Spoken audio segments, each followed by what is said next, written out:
19 শতকের দিকে মানে তখনকার সময় যখনকার সময় রেসিং সেক্টরটা আস্তে আস্তে ডেভেলপ হওয়া শুরু হয়েছে, ঠিক তখনকার সময়ে এই জান আরদিন যে পিজন জান আরদিন যে ব্যক্তিবর্গ রয়েছে তার কবুতর তখনকার সময়েই মেসিভ এক্সট্রিম লেভেলের লং ডিস্টেন্স থেকে কামব্যাক করতে পারতো। আর যদি কোনো ব্রিড অল্প সময়ের ভিতরে অনেক বেশি জনপ্রিয় হয়ে ওঠে এবং নামটা অনেক তাড়াতাড়ি ছড়িয়ে যায় সমগ্র কবুতর প্রেমীর কাছে, সেই কবুতরের ব্রিড নামই হচ্ছে জান আরদেন, যেটা এখন অনেকের মুখে শুনতে পাওয়া যায় না বললেই চলে। নাম ডাক শোনা যায় না তা তো অনেক দূরেরই কথা। বর্তমান সময়েও এই জান আরদেন ব্রিডটা কিন্তু সবার কাছে অ্যাভেলেবেল নেই। জান আরদেনের কবুতরের ভিডিও আমি এর আগে আরও কয়েকবার আপলোড করেছিলাম, হয়তোবা এটাই আমার সর্বশেষ আপলোড এবং আপডেট হবে জান আরদেন কবুতর সম্পর্কে। জান আরদেন কবুতরকে মূলত বলা হয় কবুতরের চোখের রাজা অথবা কবুতরের চোখের মণি। মানে তার চোখের যে আইবল থাকে ইনসাইড অ্যান্ড আউটসাইড, এক কথায় এত ব্রাইট থাকে এবং এতটা দেখার মতো থাকে যেটার বর্ণনা দিয়ে আমি শেষ করতে পারবো না। ভালো করে পুরো ভিডিও মনোযোগ দিয়ে দেখুন এবং জান আরদেন সম্পর্কে ছোট্ট একটা গল্প শুনুন। থেকে স্পেশাল বিষয় হচ্ছে তার চোখ।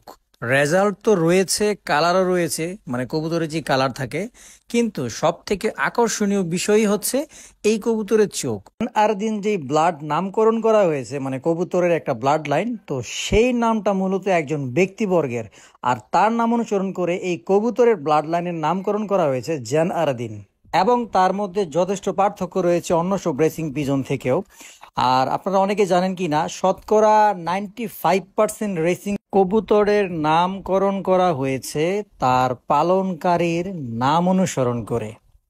জনসন ক্রিটেল, জান আরদিন, এক কথায় তখনকার সময়ে কবুতরের কোনো নির্দিষ্ট নাম ছিল না, ব্রিডারের নাম অনুসরণ করে কবুতরের নাম দিয়ে দেওয়া হয়েছে জনসন ক্রিটেল, জান আরদিন। ব্লাড লাইনও সেটাই, এই একই জিনিসগুলা বলে দেওয়া হয়েছে এবং সেইটাই নির্ধারণ করে সারা বিশ্বে প্রচারিত হয়েছে। আরেকটা বিশেষ তথ্য দিয়ে রাখি, মানে জান আরদিন ব্লাড লাইন মানেই হচ্ছে চোখ আকর্ষণীয় হবে, সব ক্ষেত্রে তা না। কিছু কিছু কবুতরের চোখ একটু সাধারণ টাইপের হয়ে থাকে, কিন্তু তার রেজাল্ট হয় অসাধারণ। এই হচ্ছে জান আরদিন, যার জন্ম 1893 সালে 6 নভেম্বর ওস্টার হাউট শহরে মার্টিনাস আর্ডেন এবং লুসিয়া শোয়েনমেকারদের কাছে জন্মগ্রহণ করেন। জান আরদেনের জন্মের কিছু বছর পরে সে যখন পশু পাখি চিনতে শুরু করলো, ঠিক তখন লক্ষ্য করে দেখা গেল সে এই প্রাণীকুলের প্রাণীদের প্রতি খুব যত্নশীল এবং কি এই রেসিং পিজন মানে হোমিং পিজনের প্রতি তার আলাদা একটা টান রয়েছে।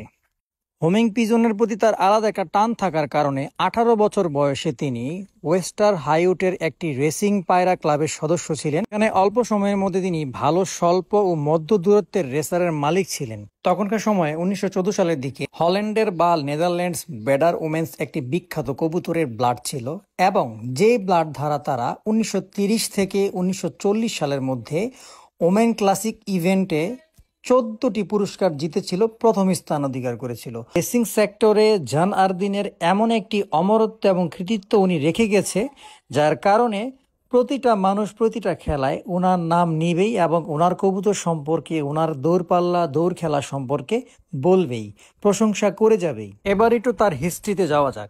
দ্বিতীয় বিশ্বযুদ্ধের আগে জুলস রুয়েকার্টের একটি অত্যন্ত শক্তিশালী চরম দূরত্বের রেস ছিল এবং তিনি ইনব্রিডিং এর পক্ষে ছিলেন।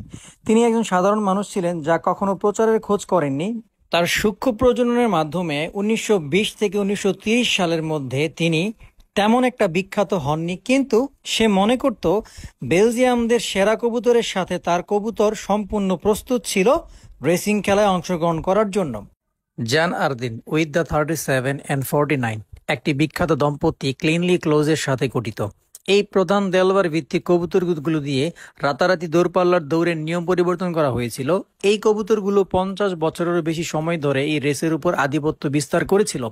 কবুতর দৌড়ের ইতিহাসে একটি পরম রেকর্ড 1000 কিমি রেসে নির্বাচন এবং বিশেষ করণীয় ছিল মূল শব্দ।